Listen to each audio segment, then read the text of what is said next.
We not usually exactly. Okay, correct.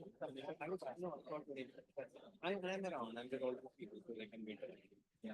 It's more of a statement I'm making. There is no facts, there are no graphs. Okay. Okay. So I aim for about 20 minutes. But if people are awake, I might spill a bit. Yeah, but I'm not using it out for sure. No way.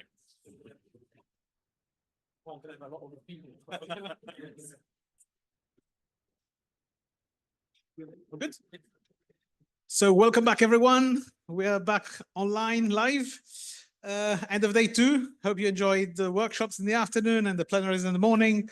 We're now closing, almost closing the day because there's still things happening after the session, but closing the formal proceedings for day 2 with our keynote number 2 of the conference. And the keynote is titled Bridging Policy and Practice. And our keynote speaker for today is Anshu Sharma, who's the co-founder of Seeds Technical Services Global. The floor is yours. Thank you, Francisco. No, I'll just stand here if that's okay. Thank you. Very good evening, everyone. I'd like to start with a quote from a contemporary writer, Damien Barr, who, out of frustration during COVID, had tweeted, "We are not in the same boat. We are in the same storm, but we are not in the same boat." Right? And that has stayed with me, some of the work that I do. And today, here, I'll be drawing some lessons from my experiences. And one of our ongoing projects, which is around the climate migrants in Nepal, India, and Bangladesh. It's a research project funded by IDRC, and I'm grateful to IDRC, GDN for having me here, and for USP and the government of Fiji for hosting this. Do I have a clicker? Yes, I do. And does it move? Okay, let me just practice this. Yeah, no. So this is an image from New Delhi, where I come from. This, as you can see, is a road that has melted. This is from a few summers ago, but this is becoming more frequent, not just where I live, but in many parts of the world. Extreme heat, we hear a lot about this, and we hear a lot about the climate change tipping points. We've heard about 1.5 degree, 2 degree, 2.6 degrees, 4 degrees. But what I want to draw your attention to is that besides the climate and the natural ecosystem, the spaces that we've built for ourselves do also have their tipping points, and we rarely talk about those. So when the temperature goes above 50 degrees Celsius in our parts, we start seeing some of these kind of scenes. In the coming years, we anticipate this peak temperature to go a few notches up to 5 degrees more in the coming 2 decades, is what we are told. And the scenario that unfolds is that if this happens at a number of locations in a city or a region, traffic will come to a grinding halt that day. Basically, the entire city will come to a halt. That would be a tipping point in our operating system for us to live a normal life. If you Google, you would find that the summer of 2024 in the Northern Hemisphere saw many airports shut down because it became too hot for them to operate. This was for a certain hours or days, but that was indications of what lies ahead. Again, where I come from, this year we had a situation where during the summers, when it's hot, the water supply reduces, water is more scarce, and therefore the pollutants in the water become more concentrated. And we learned that there are thresholds of concentration of pollution beyond which a water treatment plant cannot operate. So while we had always thought that water will reduce gradually, and we call that water stress, we hadn't realized that one fine day we will realize that there is no water in our pipes, in our taps, because the plant has shut down. And I was reading, and many of you are from here, I was reading that last month in Suva, Greater Suva, there were regions that were without water in your taps because it had rained heavily and the rain carried silt, and that clogged up the filters in the water treatment plant. And once again, while you assume that while it has rained, there would be a lot of water, the system stops and the system has a tipping point, right? And again, I also read that earlier this year, January 2024, the indexed temperatures of Suva had reached 49.8 degrees Celsius. which the doctors in the room may tell us is completely crazy, right? So we read the real temperature figures and we assume that it's a moderate climate that we live in. But when you add the dew point, the humidity factor to it, things are getting fairly unlivable. Now, the lesson that I want to draw back today, there's only one message that I want to leave here, that while we look at global frameworks and policies as the drivers to what we should do nationally and locally, we're trained to do that. But we've been hearing that there's a lot more that happens at the granular local level, which does not fit in. And so there's a greater effort that is required to turn this filter upside down so that we are learning a lot more from local practices and local wisdom and let practice inform policy rather than policy driving practice, right? So I'll move ahead from here.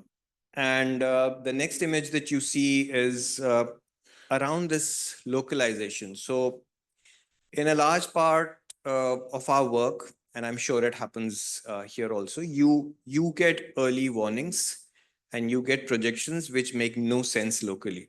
So we hear that there is going to be 300 millimeters of rainfall in 24 hours. I don't know what 300 millimeters means for my house or for my child's school.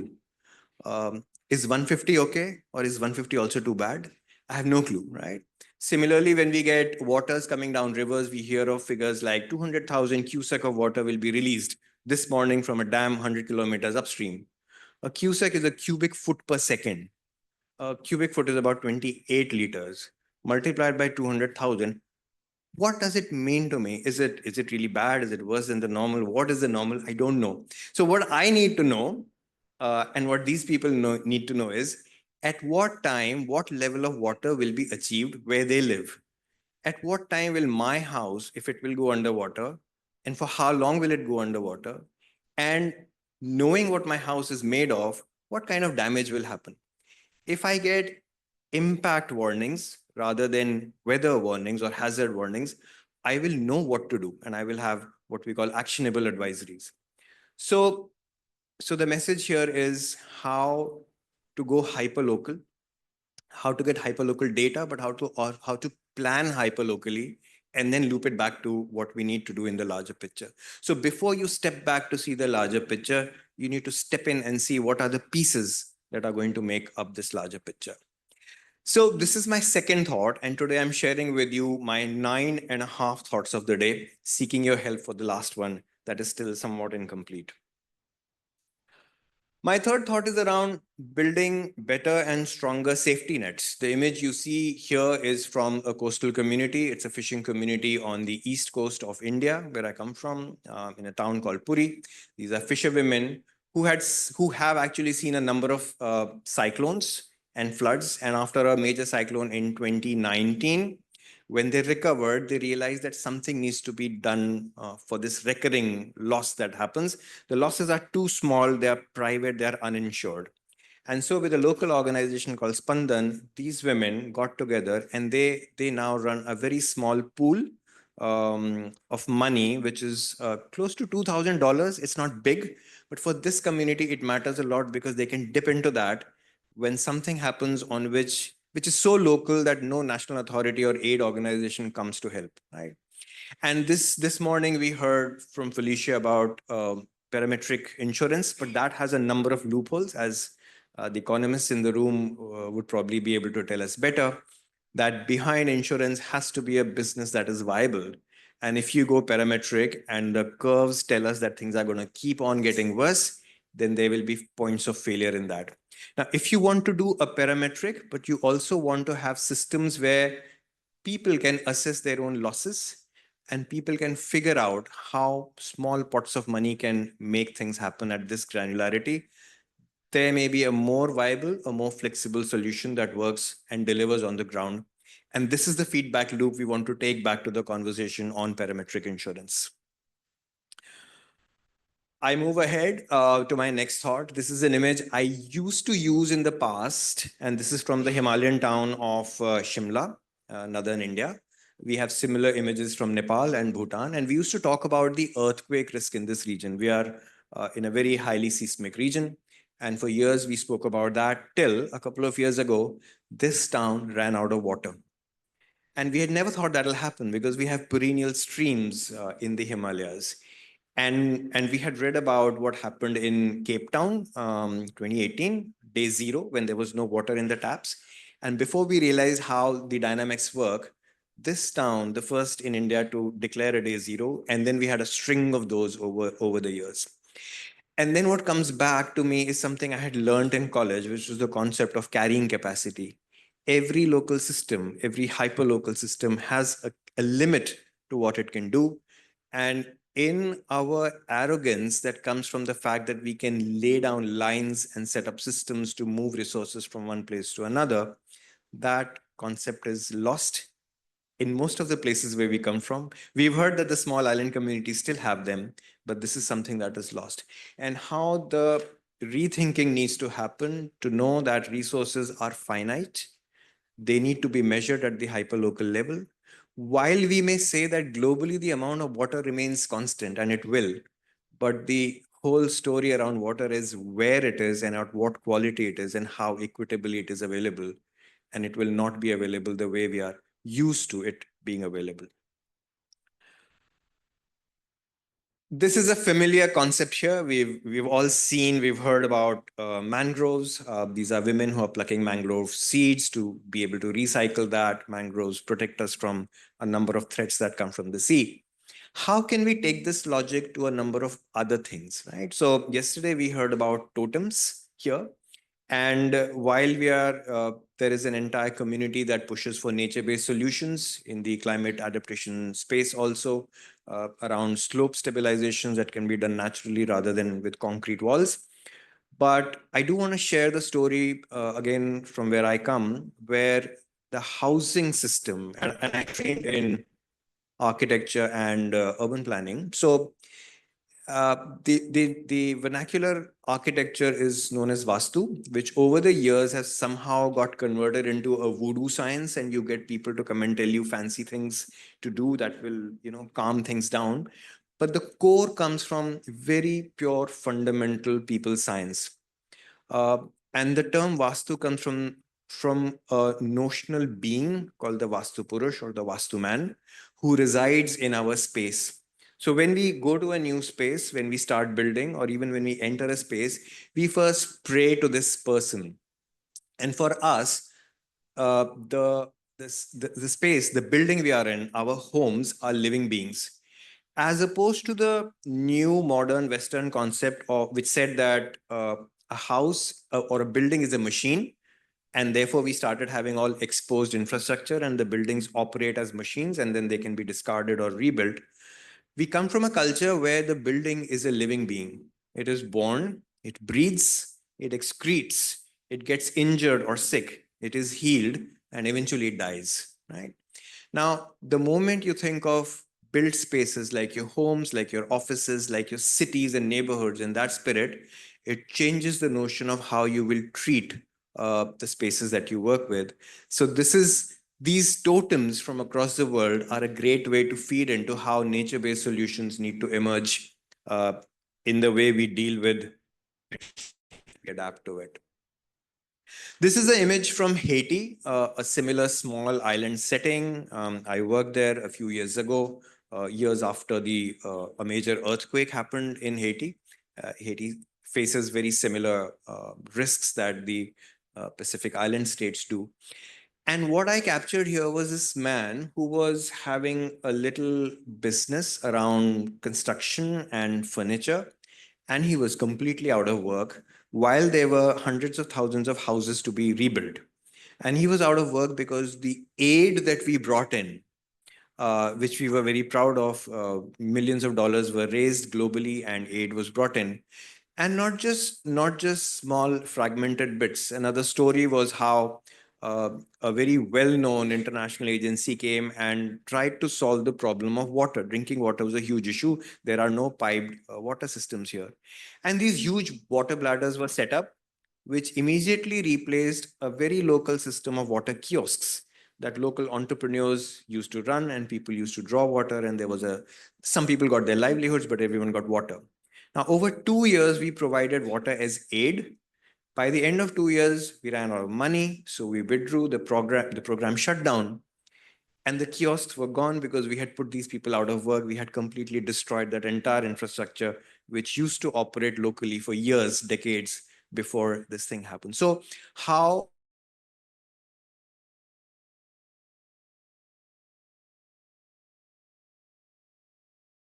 the feedback would be from the practice, how do you infuse rather than bring in and dump? How do you generate economies? And mind you, this is the case is from a post-disaster situation, but it would apply equally strongly, probably a lot more invisibly in cases of adaptation practice that we are trying to work towards. This is back from my backyard again, work we did in the deserts.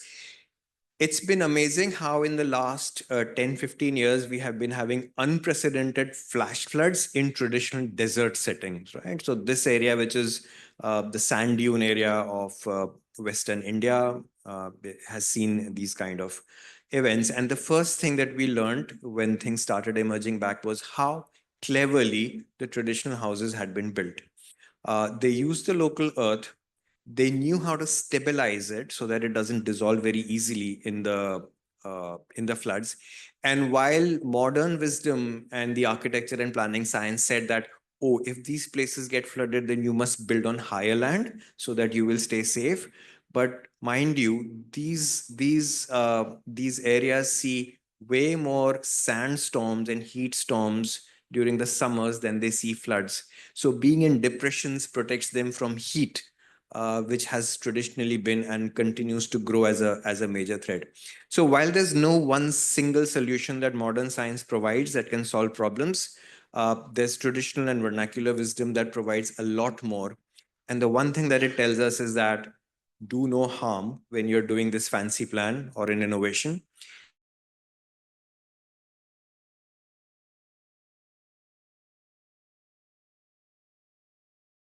That happens at a lesser frequency. One of my teachers, Ian Davis, used to call many of our solutions that we bring, he used to call them innovations seeking a problem. And wherever there's a disaster, as an architect, he used to tell us that wherever there's a disaster, there is an igloo. So somebody or the other always comes and tells you, make a circular house and it works well. And nobody wants to live in that circular house because our culture and our traditions have taught us a lot more about spaces where we live than just one piece of new science. Anticipate really well. And we are talking a lot, everyone's used the phrase resilience, but as those of you who research would know, there is no single agreed definition of resilience in our sector, right? Even the UN does not have a clear agreed definition. The one that I personally like is the one used by the International Federation of Red Cross Societies, which says that resilience is the ability to anticipate, absorb, and adapt to shocks and stresses, right? And till I read that, my understanding also was how resilience is the ability to bounce back. In fact, at Seeds, where I come from, our logo has been the bamboo, and we thought that's great. You know, it's architectural and it's good, but IFRC says that before you absorb shocks and you bounce back, you need to anticipate, and the better you anticipate, the more you will be able to absorb and adapt better, right? So the image is from a school in the northeastern hill state of Sikkim, where we do some work. We set up these weather stations in schools. We earlier used to do automated weather stations, but then we learned that there's not much learning that happens out of pulling out a SD card with data on it. So we run these much more inexpensive manual weather stations where children learn how to monitor local weather, how to see what differences they have in their readings as opposed to the official readings they get, which may be from a weather station far away from where they are. And I once heard a complaint from a mother who was laughingly telling me what a problem you've created. And I said, what happened, ma'am? And she says, my 8-year-old son insisted on going to school on a rainy day when we know schools will be shut, because he said, if I don't go, who is going to take the weather bulletin, issue the weather bulletin? So the schools issue weather bulletins. These are the young weather women and men we really need to, inculcate in our societies. But back to where we are and back to where this practice loops back into policy is notice how far we plan, right? So we've seen so many graphs that tell you about where the carbon emissions and the temperatures and rainfall will go up to the year 2100. We've heard about IPCC a lot, even in this workshop. So we have projections of the short, mid, and long term. So till 2100, there's enough data. How many of our plans run till 2100? Do we even have a vision document? Forget about plans, and we have none, right? So recently, I heard in a workshop, I heard the term NIMTO, and I said, "What is NIMTO?" So NIMTO stands for "Not in my term of office." So I plan for things which are only in my term of office. My term of office could be what I'm elected, to run as a government, or my job, or my project, which is funded till a certain term. But the problem is, and this struck me really hard. So I have a 9-year-old daughter who was born in the year 2015, and a lot of things struck me that year. And one of those was that my dad was 85 that year, and he's still, thanks to God, he's well. He manages his own things, and I felt that with improving health conditions and services, probably my daughter, while staying well with her, should be also fit and moving around and active at the age of 85. She will turn 85 in the year 2100. And I'm a trained planner. I work with governments, I work with the UN and World Bank agencies, and I haven't thought of, and I've never seen any plan that talks about the year 2100. So why are we being so selfish to plan for only the next few years, when even our science and our data is at least telling us what will happen till the year 2100? And in fact, I'm reminded of another researcher who's been doing work on participatory methods, where in the UK there was a thought movement that came up that the parliament should have 5 seats for the unborn, which doesn't mean that you will have empty seats. You should have people sitting there who will speak for those who are not yet born, so that when you see this data and when you see the plans, you can say that, hey, for someone who's yet to be born, where is the plan, right? So how do we loop back? How does our data, the horizon year of our data and the horizon year of our plans, is completely mismatched, and that needs to be looked at. uh, and this one is often a bit controversial, because these days we are a little afraid of AI, as we should be. And ever since ChatGPT came, it's been a complete, storm of worries and excitement everywhere. But I do want to say that while we need to be cautious and we need to have safeguards, any new technology that will come will deliver based on what hands it is in. It has happened with computers. It has happened with the internet. It happened years ago when the first printing press came, and there were concerns that bad ideas will spread fast.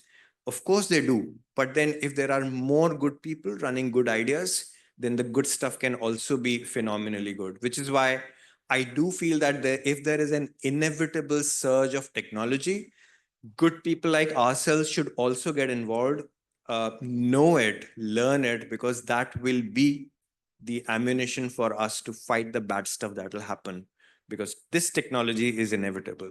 What you see on the left side is how in the last 4 years, with some little support, technical support from Microsoft, back at home, we've been looking at how satellite imagery can be read really fast to figure out what impact will happen at the level of a single building, a single household.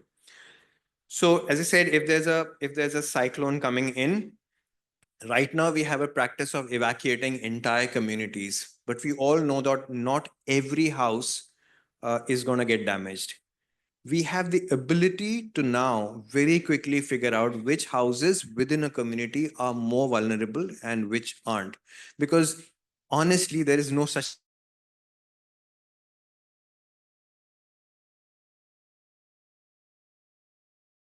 for us is important that they are very diverse in terms of their vulnerabilities. So vulnerability measure, the unit, a viable unit that we can actually work with, is the household, right? Till the time we get to an individual, which should be a future aspiration. So we have the ability to find out how a building will get damaged, how indoor temperature inside a building will operate while we may declare a single digit forecast for a city. So we get forecasts that you may hear that Suva is going to be having an indexed heat running in the mid 40s in the month of January. But when you say, even when you say 45, there are neighborhoods that vary by up to 15 degrees Celsius. And the poorer settlements within a city are up to 5 to 6 degrees hotter than the rest of the city because there's not enough shading and the building material is of the kind that absorbs and emits more heat. And what's been most surprising and worrying in recent years of our own research is that the indoors are often hotter than the outdoors. So when I was a kid, I was told, my mom used to say, don't go out in the middle of the summer day because we have these hot winds called Lu, and that gets you. Basically, you're avoiding heat stroke that you may catch outside the house. In the last 10 years, we are finding incidences of greater heat stress indoors than outdoors because our houses with the newer materials, we've moved away from the vernacular. The newer materials are trapping more heat and they're releasing it slower. And that is leading to hotter indoors and outdoors, and that's going to hit us all really hard. And we have reached a point where recently there was a report of how slum dwellers in Delhi are taking loans to buy air conditioners. And you can imagine then what will happen. One guy puts an air conditioner, then the hot air is being released in the narrow streets outside, and that sets off a wave of people wanting to take loans and buy air conditioners. And as recently the UNDRR said, there is no way we will be able to air condition our way out of the heat mess that is right around the corner. And mind you, I was speaking to Aditya very briefly yesterday. I worry about extreme heat. I've been doing this for 30 years, working on disasters. But this is one thing that has emerged way faster than any one of us had imagined. And it threatens to get really worse, not in the faraway future, but as early as in the next 5 years. And it's going to hit us all equally and equally hard. So this is the kind of work we do. We take maps, we disaggregate to the hall, and there's a volunteer who goes with advisories that while there is a heat wave for the entire city, these lanes and these houses need to watch out harder. And if there are people who are more vulnerable within these families, then how can we address them better? Because again, not just as a community on a small island, but even within families and even as individuals, remember, it's the same storm, but we are all in different boats. We have learned that through COVID more than anywhere else, that the same virus hits every individual differently, and so will climate change. So I've walked you through 9 of my thoughts, and my last thought is an unfinished thought, which is why I said I have 9.5 thoughts. This is our image from yesterday, and there is amazing potential in this room and in the people that you see. You can spot yourself there. And I realized that of the, I don't know, 100 plus people that are here, I've been here for 2 days now. I have probably said, smiled at and said a hello to 15 or 20. I have spoken very briefly to about 10 people. I've had slightly in-depth conversations with about 5, and I've spoken for 2 hours each to 2 persons, right? And these 2 people, when I spoke to them, it ended with, we can do something together. Let's plan to go back and do a joint thing. Because if we join forces, then your experience and mine, your skills and mine, your network and mine can unlock a lot of things and we can do a lot better. What completely, shatters my enthusiasm is that I will go back day after tomorrow, early morning, probably having tapped less than 5% of the potential that was there in this gathering that was so kindly and with so much hard work organized by GDN and the other partners. And while there is an app which has a feature that you can find people and talk to them, I did try 2-3 times, but it doesn't serve. We are not people who are attuned to networking on apps in a tight span of 3 days. In fact, our sector is such that many of us are even introverts. We don't go around a room handing out cards and talking to people, right? So how can we do better? We really need to do better. There's so much I heard in the panels. There's so many people I wanted to talk to. There's so many questions I had, and I'm sure you all had. Some people even said I have questions for every panelist, but I can't ask because there's not enough time, which is still okay. We live in the age again of technology. There's LinkedIn, there's WhatsApp, there's mails. The app will stay for some time, I hope, for us to be able to reconnect. But I'm afraid I still won't tap into the full potential that is there in this room. Uh, and I would leave the thought with you, the organizers, and each of you participants. How can we all connect better? Because there's great wisdom in the work we bring. There's very great quiet wisdom in the backbenches, as always. Those are traditionally known to be the naughty benches, but that's also where a lot of creativity and a lot of quiet wisdom happens. The quietest people have the loudest minds is also something I've heard. So there must have been thousands of thoughts that ran in people's minds here. Let's find some way to capture as much of that as we can. Let's find ways to trigger as many partnerships as we can, through this workshop. Once again, gratitude to the organizers for having us here.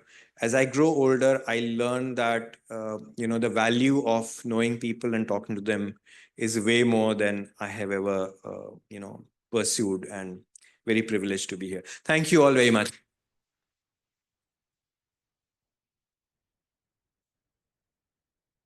Thank you, Anshu. Another applause, please.